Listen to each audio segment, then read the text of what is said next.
ಗಂಗಾವತಿ ನಗರದ ಶಂಕರಮಠದಲ್ಲಿ ರವಿವಾರದಂದು ಜರುಗಿದ ಶ್ರೀ ದತ್ತಾತ್ರೇಯ ಜಯಂತ್ಯೋತ್ಸವದ ಪ್ರಯುಕ್ತ ನಡೆಸಲಾದ ಹಂಪಿಯ ಮೋಹನ್ ಭಟ್ ಅವರ ದತ್ತಗುರುಗಳು ಕುರಿತು ನಡೆದ ಪ್ರವಚನ ಕಾರ್ಯಕ್ರಮದಲ್ಲಿ ನಗರ ಪೊಲೀಸ್ ಠಾಣೆಯ ಎಎಸ್ಐ ಶೇಖರಯ್ಯ ಹಿರೇಮಠ ಹಾಗೂ ಪೊಲೀಸ್ ಪೇದೆ ಮರಿಗೌಡ ಅವರು 2024ನೇ ಅಪರಾಧ ತಡೆ ಮಾಸಾಚರಣೆ ಕುರಿತು ಜಾಗೃತಿ ಅಭಿಯಾನ ನಡೆಸಿದರು.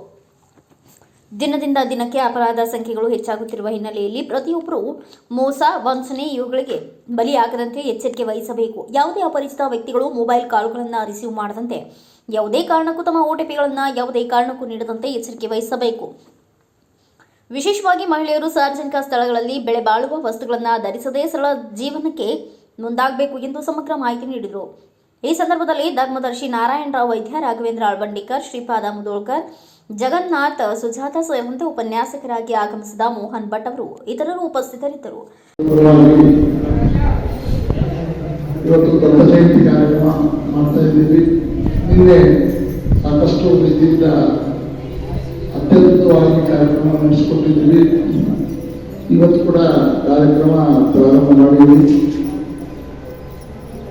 ನಮಗೆ, ನಮ್ಮ ಸಮಾಜಕ್ಕೆ, ನಮ್ಮ ಜನರಿಗೆ ಯಾವಾಗಲೂ ಅಭಯಾಸ ನೀಡುವ ಪೊಲೀಸ್ ಇಲಾಖೆ ಏನಿದೆ, ಯಾವಾಗಲೂ ಆರಕ್ಷಕರಂತೆ ನಾವೇನು ಕರಿತೀವಿ, ನಮ್ಮ ತೊಂದರೆಗಳನ್ನು ನಿವಾರಣೆ ಮಾಡಲಿಕ್ಕೆ ಅವರಿದ್ದಾರೆ.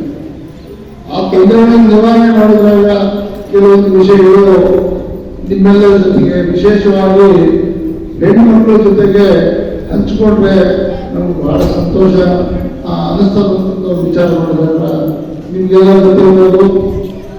ಕೊನೆಗೆ ಕಳೆದ ತಿಂಗಳಲ್ಲಿ ನಮ್ಮ DSP ಸಾಹೇಬರು, ಪಾಟೀಲ್ ಸಾಹೇಬರು ಬಂದಾಗ ಕೂಡ ಇದೇ ವಿಷಯವಾಗಿ ನಿಮ್ಮೆಲ್ಲ ಉದ್ದೇಶಿಸಿ ಮಾತಾಡಿದ್ರು. ಇದೇ ವಿಷಯವಾಗಿ ಮಾತಾಡಿದ್ರು, ನೀವೆಲ್ಲ ಕೇಳ್ಕೊಂಡಿದ್ದೀವಿ. ಈಗ ಸರ್ಕಾರದವರು ಅವೇರ್ನೆಸ್ ಪ್ರೋಗ್ರಾಮ್ ಎಲ್ಲ ಕಡೆ ಮಾಡಬೇಕು ಅಂತ ಅಂದಾಗ ಅವರು ಕರ್ತವ್ಯ ಕೂಡ ಇರ್ತವೆ, ನಿಮ್ಮೆಲ್ಲರೂ ಜಾಗೃತಿ ಮಾಡೋದು. ಅಂತ ಜಾಗೃತಿ ಕಾರ್ಯಕ್ರಮವನ್ನು ಅವರು ಅತ್ಯಂತ ಗಂಗಾವತಿಯಲ್ಲಿ ನಮ್ಮ DSP ಅವರ ನೇತೃತ್ವದಲ್ಲಿ ಒಳ್ಳೆಯ ರೀತಿಯಿಂದ ಎಲ್ಲ ಕಡೆ ಅವೇರ್ನೆಸ್ ಕಾರ್ಯಕ್ರಮ ಮಾಡ್ತಾ ಇದ್ದಾರೆ ಅಂತಂದ್ರೆ ನಾವು ಶೃಂಗೇರಿ ಮಠದ ಪರವಾಗಿ ಅವರಿಗೆ ಅಭಿನಂದನೆಗಳನ್ನು ಸಲ್ಲಿಸಲಿಕ್ಕೆ ಇಚ್ಛೆ ಪಡ್ತೀವಿ. ಇದೇ ರೀತಿ ಅಥವಾ ಏನಾದರೂ ನಿಮ್ಗೆ ಸಹಾಯ ಕಳಿಸಿ ಸ್ಟೇಷನ್ ವಂಚನೆ ಮಾಡಿ ಹಾಕೊಂಡಿದ್ರೆ ಕೊಡ್ತೀವಿ. ಸಿಗಲಿಲ್ಲ ಅಂದ್ರೆ ಕೊಡ್ತಾ ಸಾಧ್ಯ ಇಲ್ಲ.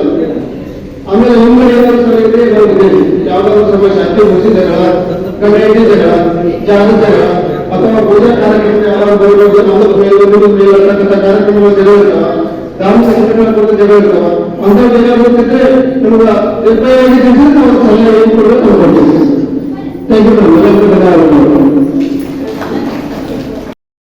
ಇಡೀ 10 ಮಿನಿಟ್ಸ್ ಅಂತ ಅವ್ರು ಮನೆ 10 ನಿಮಿಷದಲ್ಲಿ ಮನೆ ಬಂದವರು. ಆದರೆ ನಮ್ಮ ಮನೆ ಅವ್ರ ಸಂತೆ ಅಕ್ಕಪಕ್ಕದಲ್ಲಿರೋದ್ರಿಂದ ಅದು ಹಳೆ ಮೊಬೈಲ್, ಇನ್ನ ಜಾಸ್ತಿ ಹಳೆ ಮೊಬೈಲ್ ತಗೊಂಡು ಬಂದು ಎಲ್ಲ ಫೋಟೋ ತಗೊಂಡು ಹೋದ್ರು. ಮುಂದೆ ಕಂಪ್ಲೇಂಟ್ ಕೊಡಿ ಅಂತ ಹೇಳಿದ್ರು, ಕಂಪ್ಲೇಂಟ್ ಕೊಟ್ಟಿವಿ. ಆದರೆ ಅದ್ರ ಬಗ್ಗೆ ಏನು ನಡೀತಾ ಇದೆ ಅದಲ್ಲ. ಬಟ್ ಅವರ ಸ್ಪಂದನೆ ಇದೆಯಲ್ಲ, ಅದ್ರ ಬಗ್ಗೆ ನಾವು ಶ್ಲಾಘನೆ ಮಾಡಬೇಕಾಗಿರ್ತಕ್ಕಂಥ ವಿಷಯ. 111 ನೀವು ಕಾಲ್ ಮಾಡಿದ್ರೆ 10 ನಿಮಿಷದಿಂದ 15 ನಿಮಿಷದಲ್ಲಿ ನಿಮಗೆ 10 ಕಾಲ್ ಮಾಡ್ತಾರೆ ಅವರು. ನಿಮ್ಮೆಲ್ಲಿದೆ, ಏನಿದೆ, ಎಲ್ಲಿದೆ, ನಿಮ್ಮ ಲೊಕೇಶನ್ ಕಳಿಸಿ, ಅದು ಎಲ್ಲ ಕೇಳ್ತಾರೆ. 10 ನಿಮಿಷದಲ್ಲಿ ನೀವು ಮನೆ ಬರ್ತಾರೆ, 10 ನಿಮಿಷದಲ್ಲಿ. ಹಾಗಾಗಿ ನಮ್ಮ ಗಂಗಾವತಿಯಲ್ಲಿ ಪೊಲೀಸ್ ಠಾಣೆಯಲ್ಲಿ ಅತಿ ಕಾರ್ಯದರ್ಶಿ ಚೆನ್ನಾಗಿ ನಡೀತಾ ಇದೆ.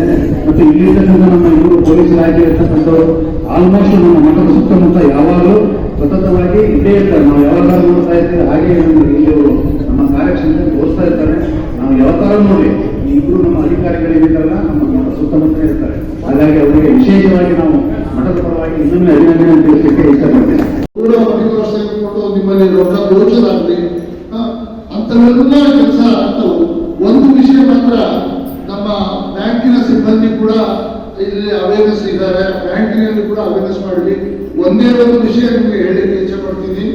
ಒಂದು ದಿವಸ ಅವರು ಸಾಧಾರಣ ಮಧ್ಯವಯಸ್ಕ ಮಹಿಳೆ ನಮ್ಮ ಬ್ಯಾಂಗ್ಳೂರ್ ಬ್ರಾಂಚ್ನಲ್ಲಿ ಬಂದು ಒಂದೇ ಸರ್ತಿಗೆ ನನಗೆ 8 ಲಕ್ಷ ರೂಪಾಯಿ ನಾನು RTGS ಮಾಡಬೇಕು, ಈ ಸದ್ಯ ಮಾಡಬೇಕು, ಈ ಸದ್ಯ ಮಾಡಬೇಕು ಅಂತ ಹೇಳಿ ವಿಚಾರ ಮಾಡಿದಾಗ ಕೌಂಟರ್ ಇರುವಂತ ಹೆಣ್ಮಗಳು ಅವರು ಸ್ವಲ್ಪ ಶೂಟ್ ಇದ್ರು, 35 ರಿಂದ 40 ವರ್ಷ ಅಂಥವೆಲ್ಲ ನೋಡಿದ್ರು.